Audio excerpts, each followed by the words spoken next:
Assalamualaikum warahmatullahi wabarakatuh. Teman-teman, kembali lagi di channel YouTube saya, Khairun Imam. Gimana nih kabar kalian? Semoga kita semua selalu diberi kesehatan, kemudahan, dan juga limpahan rezeki dari Yang Maha Kuasa, teman-teman ya. Nah, di video kali ini kita akan menyimak sebuah curhatan yang sangat menyedihkan datang dari Bonatua dan juga Michael Sinaga. Mungkin kalian masih ingat, beberapa hari lalu ketika sidang KIP, hakim itu menolak seluruh gugatan serta permohonan dari Bonatua, tim Bon Jovi, serta tim Rolls-Royce CS yang menggugat Andri, Polda Metro, UGM untuk membuka salinan perkuliahan ataupun ijazah dari Pak Jokowi. Ya, tapi semuanya ditolak, teman-teman. Dan Michael Sinaga membongkar sebuah fakta mengejutkan bahwa Bonatua sudah habis ratusan juta untuk sidang ini, teman-teman. Tapi masih kalah juga. Apakah Bonatua dikibulin sama Rolls-Royce CS, teman-teman? Kasian juga orang ini ya. Nah, selain itu, saya juga punya tayangan di mana Kurnia dan juga kuasa hukum Tifa itu kan hadir dalam sidang kemarin. Dan ketika gugatan mereka ditolak, muncullah kalimat-kalimat agamis dari gerombolan pembenci ini yang mengancam nanti akan ada di akhirat sidang untuk kalian. Waduh. Nanti kalau Roy Suryo ditahan, muncul lagi tuh kalimat-kalimat akhirat dari kuasa hukum mereka, Kozinudin. Kita lihat aja nanti, teman-teman.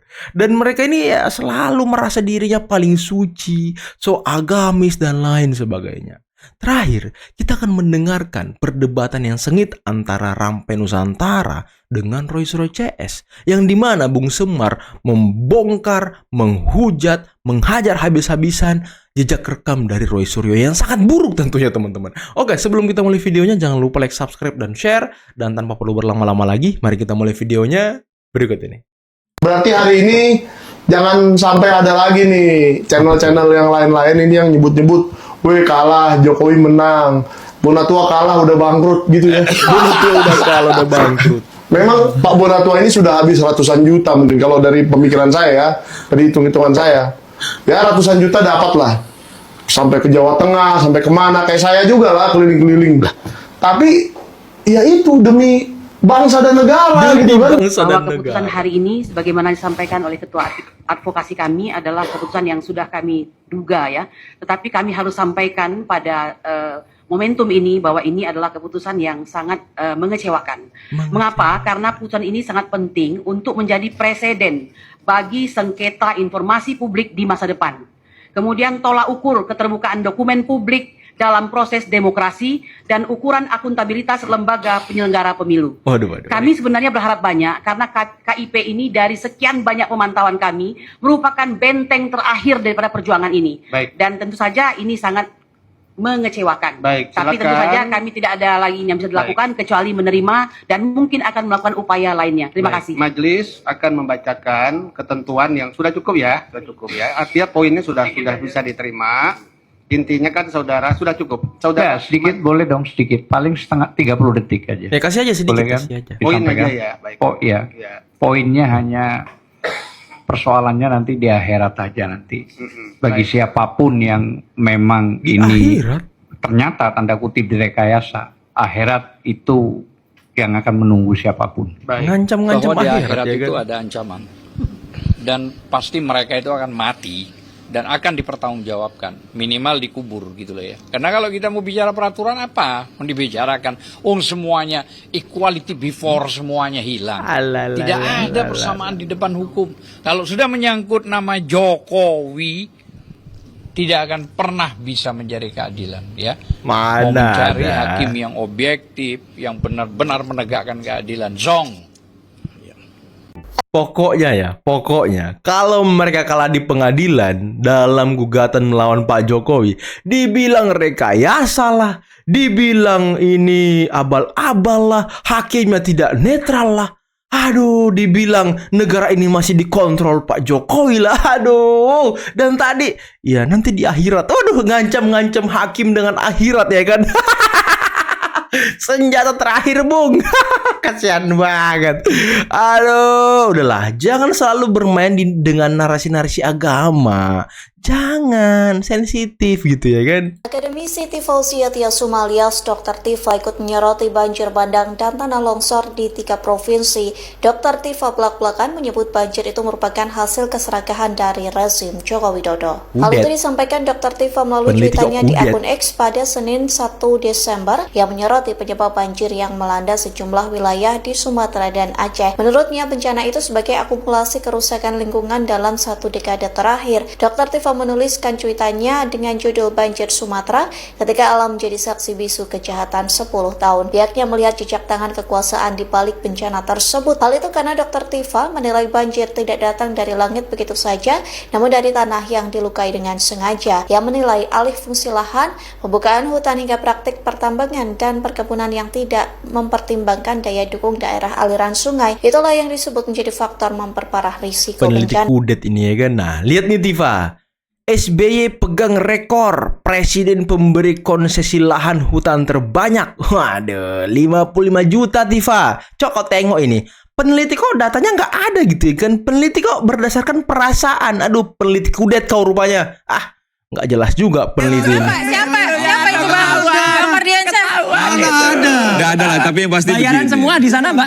Yang pasti begini ya. Yang dibayar justru mereka dibayar. Kalau bicara soal kebohongan, pasti publik juga bisa mengukur dia. Apakah mereka akan percaya Rosuryo yang pernah menjadi Menpora menyanyi lagu Indonesia Raya tidak hafal, bisa bikin keributan di dalam pesawat karena merebut seat orang, kan gitu ya. Nah kayak gitu-gitu, atau membawa barang-barang inventaris negara, kan gitu ya, inventaris negara gitu.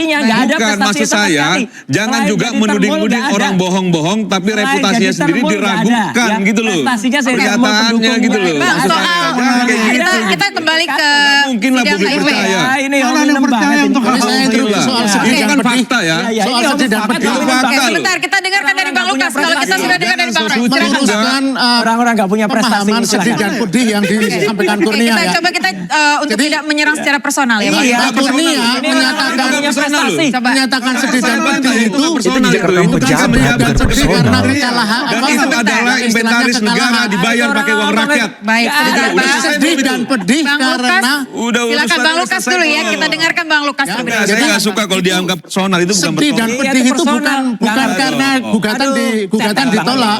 Jadi sedih dan pedih kondisi bangsa ini gitu. Jadi kok lembaga-lembaga negara berperilaku seperti itu tidak bisa menjadikan benteng bagi negara yang berkedaulatan rakyat. Ini teman-teman relawan ini kan tidak berbicara atas nama dirinya sendiri. Mereka berbicara hanya untuk partiturnya sudah sama semua kur. Nah ini so hanya tahu. untuk memuja Kalau ini so Jokowi. tahu. Oke. Ini so tahu. Apalagi Asli tahu juga kawan ini rupanya ya kan. menurut kami, Sebentar Bang, lalu Bapak selesaikan. Memangnya gitu loh. kami ingin pendekatan ilmiah. Ini bukan Kami relawan tidak loh tidak kita. terlalu peduli dengan Ya, asli ilmiah atau tadi udah palsunya. ngambil kesimpulan di Asli atau depan. palsu itu harus didukung oleh Oh, itu bukti-bukti palsu. Gimana dan sih? proses-proses Yang benar dokumen-dokumen. ini apa Sebentar, gitu Anda loh. tidak peduli bahwa asli atau palsunya. Iya. Tapi Anda peduli dengan bukti-buktinya. Lah iya, Tapi karena sejauh ini banyak penolakan-penolakan, karena Bang. yang disebut metode Terus ya, ilmiah, tadi di metode awal ilmiah itu disampaikan bahwa ijazah Pak Jokowi palsu. kesimpulan itu di belakang, bukan di akhir depan. disampaikan Oke, bahwa baik. kita Silakan, tidak Bang. peduli asli atau palsu. Yang benar apa sih? Gitu loh. Jadi yang coba. dimaksud. Coba Bang, silakan jelaskan. Anda ada kesempatan Karena kalau kepedulian Gitu loh. kalian itu cuma asli atau palsu, tunjukkan titik satu Gitu loh. Ya, tadi hanya kan ada ambil satu kata, kesimpulan. tunjukkan Katanya kalau sebagai cuma asli dan peneliti, palsu. sebagai ilmuwan, karena saya tidak tidak akan berani mengambil kesimpulan sebelum ada menunjukkan, bukti-bukti yang itu kuat. berarti Tadi sudah Roy menyimpulkan kemungkinan kalau ijazah Pak Jokowi 99% palsu. benar. Ini peneliti odong-odong ternyata ini. Palsu. Peneliti odong-odong ya kan. Bagaimana sih? Baik, Gitu coba loh. Bang Roy, silakan Bang. Gitu loh. Emang peneliti odong-odong ini teman-teman. Asli loh. Tadi kawan Roy Suryo mengatakan bahwa tidak penting asli atau palsunya. Kesimpulan itu ada di belakang. Yang penting bukti-buktinya. Ngomong kau sama Roy Suryo, ngomong sama kawan kau itu. Dia dari awal sudah menyimpulkan itu palsu tanpa adanya bukti-bukti yang akurat. Kasih tahu tuh kawan kau Roy Suryo. Peneliti kok odong-odong. Apakah faktor Jokowi itu masih kuat atau tidak 2029 nanti?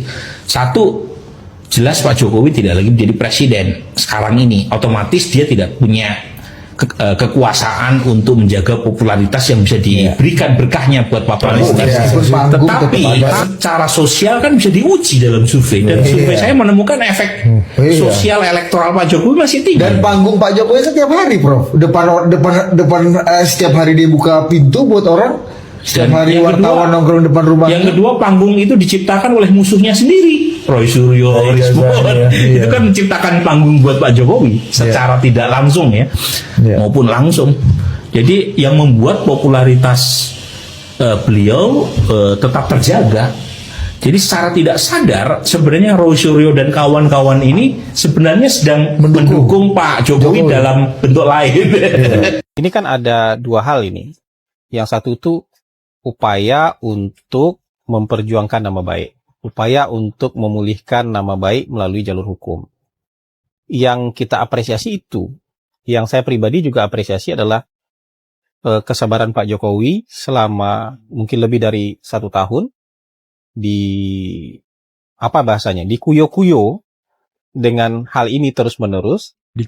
Dan hari ini beliau merasa harus memperjuangkan nama baik dia dengan jalur hukum. Kalau saya dulu kan nggak bisa menempuh jalur pidana. Saya dengan sadar itu, dan saya hanya bisa menempuh jalur perdata. Jadi menggugat secara perdata. Tapi kalau kasus Pak Jokowi ini kan memang terbuka peluang untuk menuntut orang-orang ini di jalur pidana. Itu yang kita hargai. Persoalan apakah hasilnya nanti siapa yang menang, siapa yang kalah, kita wallahu alam loh. Apakah Roy Suryo dan kawan-kawan yang akan terbukti benar, atau Pak Jokowi yang terbukti benar, kita wallahu alam. Nah, masuk ke pertanyaan tadi, apakah ini akan bisa memulihkan nama baik Pak Jokowi? Ya tergantung endingnya nanti. Kan endingnya bukan di polisi nih. Pengadilan. Endingnya bukan di penetapan tersangka, endingnya kan nanti di putusan pengadilan. Nah, putusan pengadilan itu nanti yang akan bisa membuktikan bahwa apakah yang dituduhkan selama ini terhadap Pak Jokowi itu bisa terbukti atau tidak. Tunjukkan saja. Saya sampaikan sama Bang Denny, emang lu Roy siapa? Hah? Kau siapa? Mau disampaikan nih, teliti ijazah saya. Departemen bukan, peneliti juga abal-abal. Nih sorry nih, gitu loh. Di apa penelitian kamu, gitu loh. Penelitian video mau disamakan dengan analog. Ini fuslab, bos. Ini uji kertas, uji fisik analog ini, analog. Bukan kakak elektronik nih yang mau diuji secara forensik digital. Tapi kalau yang perlu saya sampaikan bahwa di sini ada penyidik di sini sudah melakukan rangkaian penelitian, ya kan? Penelitian juga di Puslapor, jelas itu diteliti di situ. Terus, oh ya udah legowo aja, tunjukin ke siapa? Pendukung Mas Roy CS gitu, yang kalah pilpres kalau ada politiknya nih, ya kan? Yang kalah pilpres gitu loh, lihat nih, ya kesempatan dia dong, nggak itu logika ya, saya tidak masuk ya kan? Mbak, untuk memberikan, ya sorry nih Bang Denny, untuk memberikan kepada, kalau saya pun ya, memberikan pada orang yang membenci saya, iya kan? Yang sudah mengorkestrasi produksi hoax dari tahun 2020, ya kan? Nggak seperti itu. Jadi kalau memang mau dibuktikan, ya situ dong buktikan kalau ini palsu, kan Anda yang menuduh, iya kan? Anda yang menuduh, Anda buktikan ini palsu, iya kan, sederhana kok. Tapi kan Anda tidak bisa membuktikan itu. Semua penelitian yang Anda lakukan, teman-teman lakukan ini penelitian abal-abal. Bukan penelitian sesungguhnya, karena penelitian sesungguhnya adalah ini ada nggak sih alatnya Mas Roy? Satu aja yang saya mau tanya pada Bang Denny, ada nggak alat uji kertasnya Roy Suryo? Nggak ada. Tahu nggak di Puslapor Mabes Polri itu harganya puluhan miliar, bahkan ratusan miliar Pak, hanya untuk menguji tinta loh. Ini alatnya ini luar biasa dan itu sudah bersertifikat. Nah, itulah tadi teman-teman beberapa video yang bisa kita simak, yang bisa kita saksikan pada kesempatan kali ini. Dan benar juga ya, kata Bung Ade Darmawan, adakah alat dari Roy Suryo yang bisa menguji kertas ijazah dari Pak Jokowi, yang bisa menguji fisiknya? Kalau diuji secara digital, apakah cara digital ini yang notabene-nya tidak mengeluarkan uang yang banyak, anggarannya kecil, bahkan mungkin pakai software gratis, bisa mengalahkan pengujian fisik analog dari Lab 4 Polri? Ini kan yang menjadi pertanyaan besar. Ini alatnya ratusan miliar, kata Bung Ade. Bisa menguji kapan tahun kertasnya diterbitkan, ya kan? Kapan tintanya, stempelnya, dan lain sebagainya. Dibandingkan dengan ijazah teman Pak Jokowi yang lain. Kalau itu match, kalau itu sama, berarti itu asli. Dan nanti ditambah dengan pembuktian-pembuktian lain dari UGM mengenai riwayat perkuliahan Pak Jokowi. Sesimpel itu sebenarnya pembuktiannya. Tak perlu IT, tak perlu digital forensik, nggak perlu. Untuk apa gitu? Dan kemarin Prof. Mahfud sudah mengatakan beliau mendukung statement dari Rektor UGM. Tinggal nanti UGM melihat di pengadilan apakah ijazah yang dipegang Pak Jokowi adalah ijazah yang dikeluarkan oleh UGM ketika tahun 85 itu. Dan itu akan didukung dengan Lab 4 dari Polri. Oh, sama nih ijazahnya ini tahun 85, kertasnya sama.